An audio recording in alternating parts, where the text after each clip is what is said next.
Welcome to Thrive in Design, a podcast about making money in beautiful interiors as it relates to product-based businesses in the interior design industry. Each week, we'll discuss innovative strategies on how to approach product development and design sales in a shifting market. I'm your host, Nicole Lashae Ben. Hello, and welcome back to another episode of the Thrive in Design podcast. I'm so happy to have you here. Today is a solo episode, and I have lots of information to share with you guys. Before I get into the topic of the day, I'd love to share some new updates that are happening at Thrive in Design, and I'm so happy to share them with you. So first things first, over the last couple of weeks, we actually launched the Thrive in Design blog, and I'm super excited to be sharing this because it's basically this podcast in a different form. So we'll be sharing so many different design strategies, design sales strategies, industry trends, and business tips on the Thrive in Design blog. You'll also see some guest featured blogs from some of our past podcast guests, as well as some of our future podcast guests. And I'm just super excited to repurpose this blog. If you guys don't know, I also have a course called Thrivecast Academy, as well as go around teaching different workshops about podcasting and using podcasting to amplify your brand story. And one of the many things that I share when I am teaching other brands how to podcast and amplify their brand story is really repurposing their podcast in different media formats. So you have this amazing audio file, and the most important thing is to repurpose that into blog content. So I'm practicing what I preach and launching our new blog. And it's funny because when I first started my business, I actually started the blog. So you'll see some posts on there from years ago that have resurfaced. But I'm excited to relaunch it because I have fresh eyes, fresh insights in how beneficial a blog can be.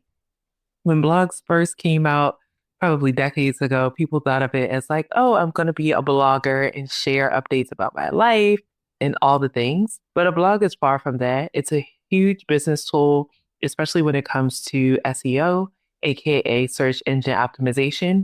So if you are a podcaster and you have tons and tons of audio files, I highly encourage you to repurpose those audio files and turn them into blog posts to drive more traffic to your site. So I'll keep you guys tuned on the results of that. In the meantime, head to www.thriveindesign.co/our-blog. The next update that we have here at Thrive in Design is that we will be launching a podcast page. So you might be listening to this podcast, which is probably your favorite podcast, on Apple, YouTube, Spotify, and all the things. But sometimes you might just want to go back to a specific episode, see the show notes, see the links in an easy format. So keep an eye out on our new podcast page, which will first feature all of the episodes from this amazing season 7, and then we'll be going back into the archives to launch some podcast pages there as well. In addition to that, you guys have been asking for basically like PDF downloadables. A lot of the times, especially when I do these solo episodes, I'll share 3 hot tips of what you can take away from this episode and put into action right away. So as we get that podcast page up and running, keep a lookout for that as well. We want to make sure that we are sharing as much information as possible and giving our followers all the value and keep them coming back. So I'm super excited about that. But of course, we're sharing all this complimentary information. But if you don't know, Thrive in Design is more than just a podcast, more than just a content creator. We are a business. And essentially, we act as a consultancy to interior product companies that are looking to increase their brand awareness and revenue, specifically those who are looking to do that in home and hospitality design segments. So there's a few ways that you can work with us right now. If you are a past client or a current client, shout out to you. We love all the companies that we work with. But if you are new here or you've just been thinking about how can I work with Nicole and her team, basically there's just a few ways that you can work with us currently in 2025. So the first way that you can work with us, of course, is a strategy intensive. And this is perfect for a leader of a company, a solopreneur, or a company that has like just a handful of people. And you are a company that is maybe you're international, you're looking to launch to the US, you need some strategic insights about the market, or you're US based, you've had some traction with some products, maybe in the residential side of the industry. You're looking to switch over to hospitality or vice versa. Hospitality and looking to switch over or add that additional segment of residential. So you just need some insights. How does it all work? Where do I need to start? Give it all to me. So we have these 1 day strategy intensives where I meet one on one with this designer or artist or company leader to give you strategic insights on what your next steps will be over the next 12 months. The other way that you can work with us right now are through our retainer services. So, say you're a client that came to us, especially through one of our strategy intensives, and you're like, okay, Nicole, I have this 12-month plan that you gave me, but like, I don't have the bandwidth to execute it. My team acts as your execution team of that strategy. So think about rebranding in terms of the look and feel of your marketing materials, your website, doing brand photo shoots for not only the people in your company, but the products in your company, coming up with your launch strategy for both online, offline, for example, trade shows, and doing all the things to make sure that your product line makes a mark on the design segment that you are looking to grow in. So that's just a taste of our retainer services. And of course, every package is really tailored to the clients that we are working with because we want to make sure that we come up with a solution that is meant for you and your company. Now, Drive Design has grown very fast, especially over the last 9 months. And we have a cap on how many clients that we actually work with at a time, especially for our retainer. So we only have like one spot left, you guys, before our wait list actually opens up. So if you've been thinking about it, you've been on the fence, it does not hurt to schedule a discovery call with me, go through getting a complimentary proposal and just checking it out. Our strategy intensives, we always have openings for those. We typically have 2 sessions open per month. So if you've been thinking about that, hop on over. We have some openings coming in the next few months. And then the last way that you can really work with us right now in 2025, of course, is through speaking engagements. I love to talk, clearly, because I'm a podcaster. But if you've been looking for someone to come into your regional sales meeting or national sales meeting to talk to your A&D reps about social selling or just how marketing is shifting in our industry, especially as we are post-pandemic, of course, things are pretty much normal, but of course, we want to stay abreast on what those changes are and how your company can be forward thinking, especially if disruption ever happens again. Also, if you have a trade show coming up and you're looking for a guest speaker or panel moderator, panelist, etc., I would love to be considered for those things. I'm actually going to be speaking at one of the biggest trade shows in America this coming summer. I'm not going to announce it yet, but keep a lookout for me. And I'm so excited for all the opportunities that are opening up. So that's all the announcements that I had before we get into today's episode. But I wanted to share those things because you guys are my tried and true listeners and are always wondering what's happening with Drive Design. So I can't wait for you to check out the new blog. I can't wait for you to schedule a discovery call. Those will be linked in the show notes below this episode. And let's get rocking and rolling. So what are we talking about today when it comes to our design industry, when it comes to interior products, and all the strategies that I want to share? Now, of course, in every episode, especially solo episodes, I'm always sharing gems with you guys. But this episode was really inspired by 2 of my recent clients. And as I mentioned a second ago, I typically do 2 strategy intensives per month with different really small business owners that are looking to increase their brand awareness, their revenue, or even launch into a new design segment. So recently I had strategy intensives with 2 different companies. One company had been around for about a decade, specializing in printing products. They did everything from wall coverings, wall decor, even car wraps, and window films. So think of anything that can be digitally printed on, and this company could do it. When they came to me, their goal was to really hone in on the luxury residential design market. And they said they realize that there's a need for it, especially in the area that they are in, because they've had designers come to them to print custom wall coverings or print custom wall decor. But that was kind of like maybe the designers stumbled across them and then they came up with a solution for them. They didn't really have a proactive plan to go after the business. So when we started working together, we really had to hone in, okay, what are you going to focus on? Because if you say, hey, I want to really hone in on the luxury residential industry with wall covering and wall decor, you can go in a million different ways. So that was the first scenario. The second scenario was from a recent client that I had a strategy intensive with. And this client came to me. They had also been in the interior design industry for a little over 5 years. And they got their start with residential products and had an amazing opportunities to also do like licensing deals and products that were featured in major retailers. But they also realized that, of course, commercial designers and hospitality designers were stumbling across their brand because of the press, because of the big box retailers that they were a part of. And then from there, specifying the products on their commercial or hospitality products.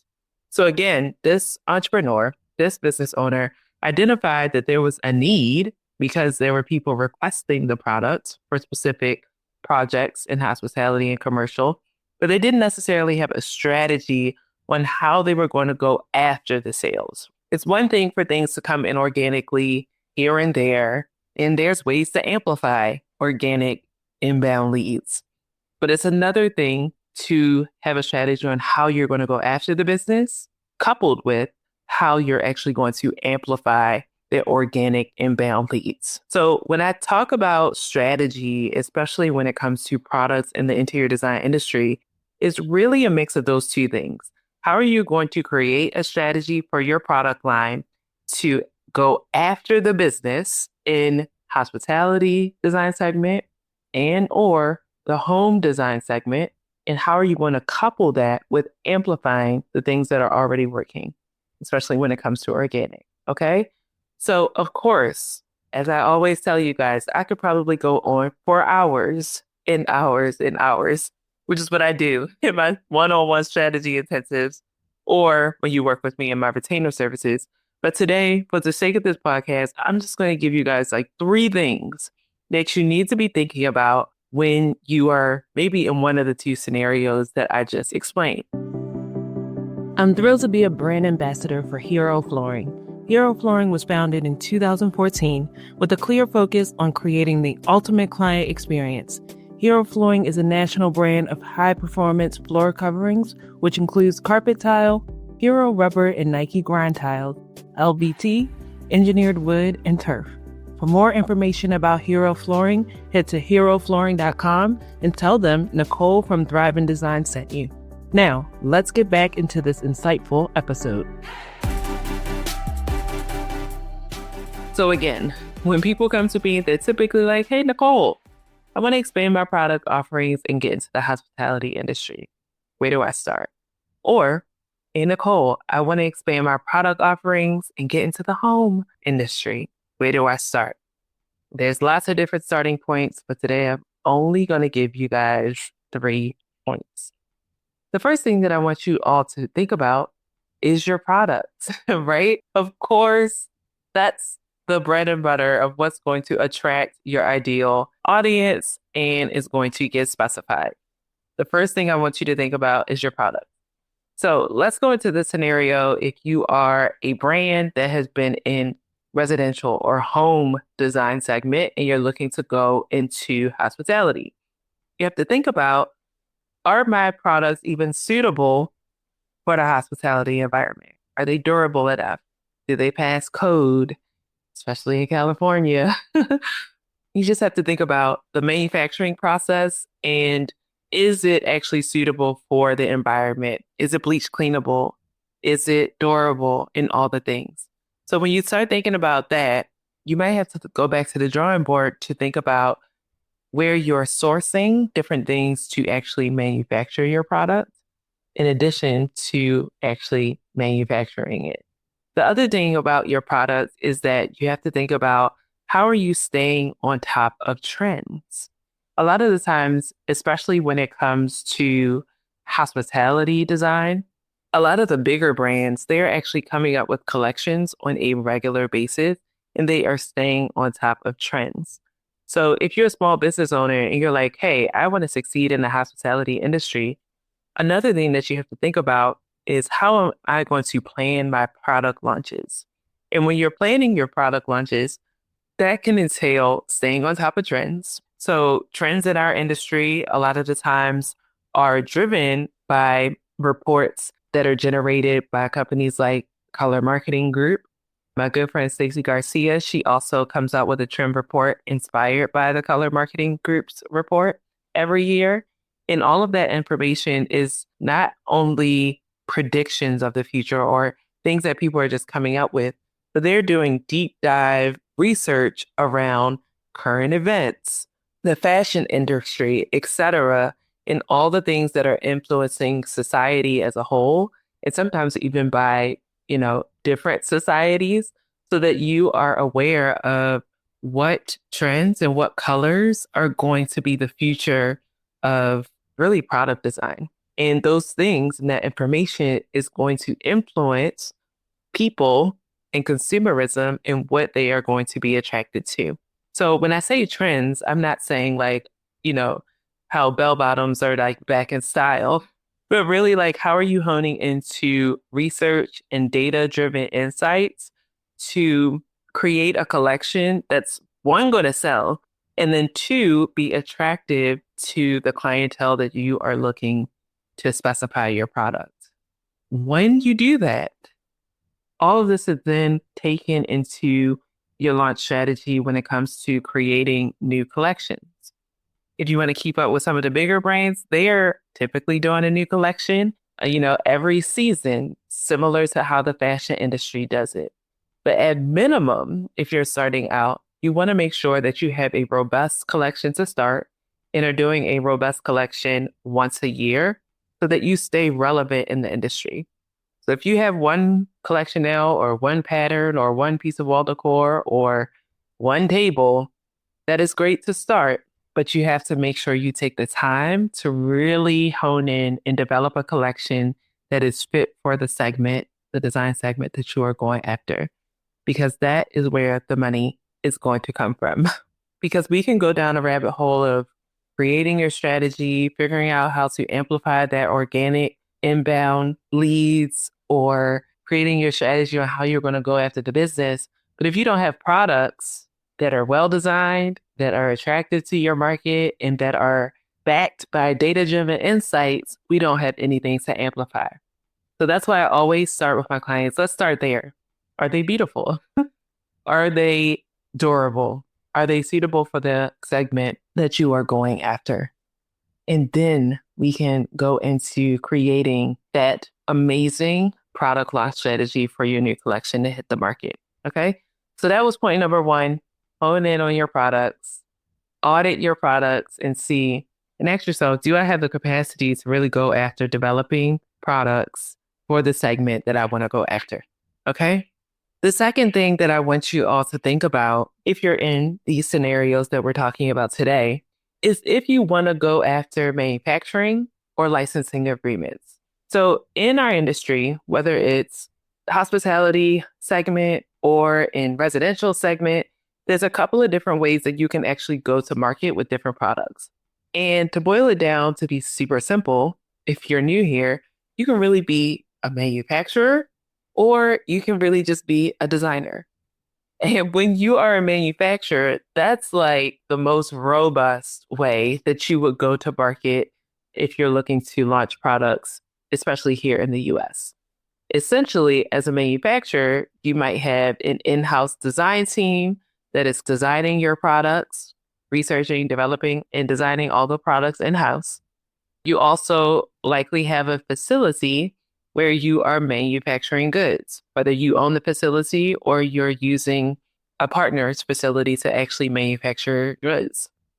In addition to that, you also might have a sample department within your manufacturing facility, as well as a shipping department. So once orders come in and are processed by your customer service team, an invoice, etc., then that product is then pulled from your warehouse and actually shipped to the job site. So within manufacturing, when you're a manufacturer, there are so many different departments, even departments that I didn't even talk about just now, that have to be built out and streamlined in order for you to research, design, develop, and get your product from an idea to an actual tangible product to actually taking it out the door. So that's one option. Another option would be to explore licensing agreements. So this is really good for designers and artists, especially that don't really want to take on all of the responsibilities that manufacturing actually requires. So this might be a person that really has ideas, great ideas for products, for lighting fixtures, for wall covering designs, for wall decor, for furniture even, for all the different types of interior products that are out there. So they just have really good ideas for design. And this person would basically partner with manufacturers to create unique collections for those manufacturers. For example, some of the guests on my podcast that you might have heard their episodes, like Stacey Garcia, Norman Wyatt Jr., both of those are examples of licensing agreements. Now, Stacey actually is an example of both because she is a manufacturer and she also does licensing for other manufacturers. But in licensing, pretty much what your main responsibility is designing amazing products with your partnered manufacturer. Then the manufacturer that you partner with is then taking on the responsibility of actually researching and developing your product, making it a tangible good, actually shipping and receiving, processing the orders, etc.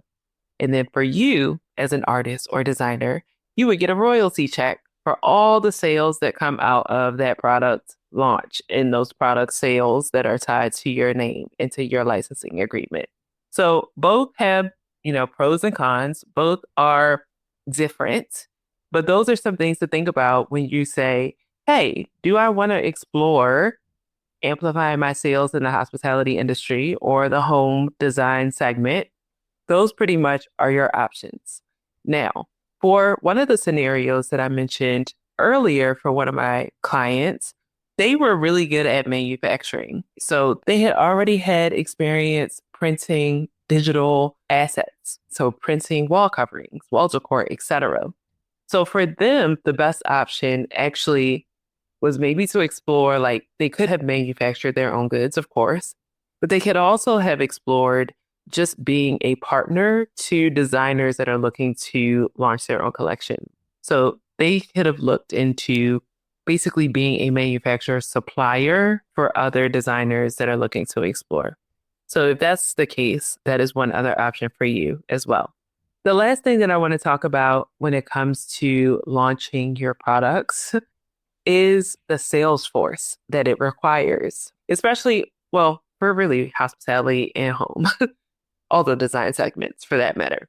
But especially when it comes to hospitality, let's talk about that. Now, when it comes to selling products in hospitality design, it's not your traditional e-commerce. And I say this because you might already know this information, but there are people that don't know this information who come to me for help. So, of course, if you are buying a wall covering, you are a homeowner, or even if you live in an apartment and you wanted to buy some like peel and stick wallpaper for yourself, your typical shopping experience would be maybe you went to a local retailer, or maybe you searched something online, or maybe you even stumbled across something through content on a social media platform. You probably ended up on their e-commerce website, adding something to cart, checking out, and that product arriving at your door. Now, when it comes to hospitality sales, it's a little bit more complex. Now, of course, a lot of things are going digital and digital experiences. We have resources like Mercado, Material Bank. We have company websites where people can order samples, etc. But the main driving force and will probably be for at least the next decade is your sales team. Our industry is very reliant on relationship building and a salesperson being the face of the brand that they are representing, and also being a resource to the designer during their design process. So, as you are thinking about launching your products, you have to think about, what is my capacity to actually build a sales force right now? For our industry, of course, there are really two main ways to build a sales force. The first way is to actually hire in-house. So you build out a team of sales representatives that you pay salary plus commission, and they are located in different regions throughout the country, and they work directly for your brand. So you employ them with different sales tools and training and information for them to really hone in and only focus on your brand. The other way, of course, is to partner with multi-line reps or independent reps, as some may call them. And those independent reps are also reps that are spread throughout the country, but they are typically not focused on one brand. They typically have at least 5 brands that they are representing, and they are entrepreneurs. They are basically 1099 contractors, and they are working for you for a commission. They are 100% commission salespeople. Again, you would employ them with information, with sales tools, with sales enablement tools, and training so that they can represent your brand the best of their ability.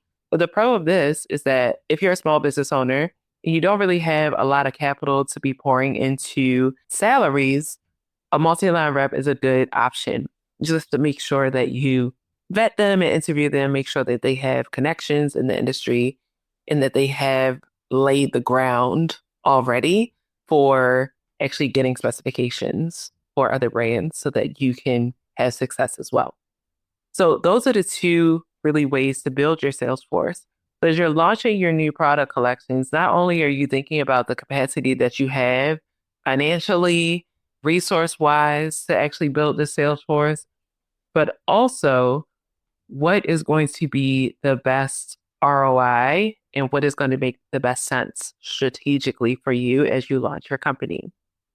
And then when you choose, you have to make sure that you consider those people in your product launch strategy. I'll give you one more example before we wrap up. But I used to work for this company, and they were the most amazing at strategic product launches that I have ever seen in the industry. And a lot of the things that I learned from them is what I help my clients do. But what they did was, for every product launch, not only did they have the sampling down to a T, there are slideshow presentations for trainings to go over the launches with the sales team were A+. The social media campaigns were A+. The social media assets that were provided to the sales team to do social selling were A+. So there's so many things that go behind, like really empowering that sales force, whether they work for you directly or they are a multi-line / independent rep, so that you can ensure that they are successful. Of course, they're going out there to make way for your brand, but it's up to you as a business owner, as a leader of your company, to really make sure they are equipped to be successful for your brand as well. All right, so I said a mouthful, you all, and I hope that you got some insights for that. But basically, as a recap of what we talked about today, is that we talked about, for those brands that are like, hey, Nicole, I want to amplify my sales, especially in the hospitality design segment and or the home design segment, but I don't really know where to start. I've had some success with the products that I've sold, but I know there's so much more that I can do. There's so much more strategically. There's so many more insights, but I'm a team of one, or I'm a very small team, and I haven't had the experience that you do, Nicole, to really move the ball forward. And if you guys don't know, let me talk about that really quick. For me, I worked in product sales for about 10 years, and I initially thought I was going to be an interior designer because I went to Syracuse University, go Orange, for my BFA in interior design. I then went on to Savannah College of Art and Design for my MA in design management. And after school, worked in A&D sales for 10 years. So I take all of this information and all of these insights that I know from a design lens, from a design thinking lens, and from the A&D sales lens and pull that all together with all of my years of experience to pour into my clients. And I really got my start when I was just a teenager. So I've been in the game for a long time and I love pulling all my insights together to pour into my clients. So if this has been helpful for you, you might be thinking, what is your next step? Of course, you can go and take this information and start brainstorming what your next step is from the things that I shared today. But what I really want you to do is schedule a discovery call with me, of course. So you can go to thriveanddesign.co and schedule a discovery call right there on the homepage. You can send me a DM on LinkedIn or on Instagram, or the discovery call will also be linked in the show notes. So I look forward to talking to you about your current situation, about what your goals are, and there's no strings attached, right? You might even get some additional free insights when we get on that one-on-one call. So I look forward to talking to you, and I hope you guys enjoyed this episode. Thanks for joining us this week on Thrive in Design. Be sure to follow us on Instagram at Thrive in Design. And for more strategies on how your product company can innovate in the interior design industry, head to training.thriveindesign.co. As always, subscribe to the show to catch every new episode and leave us a review so we can continue to create captivating content. See you next week.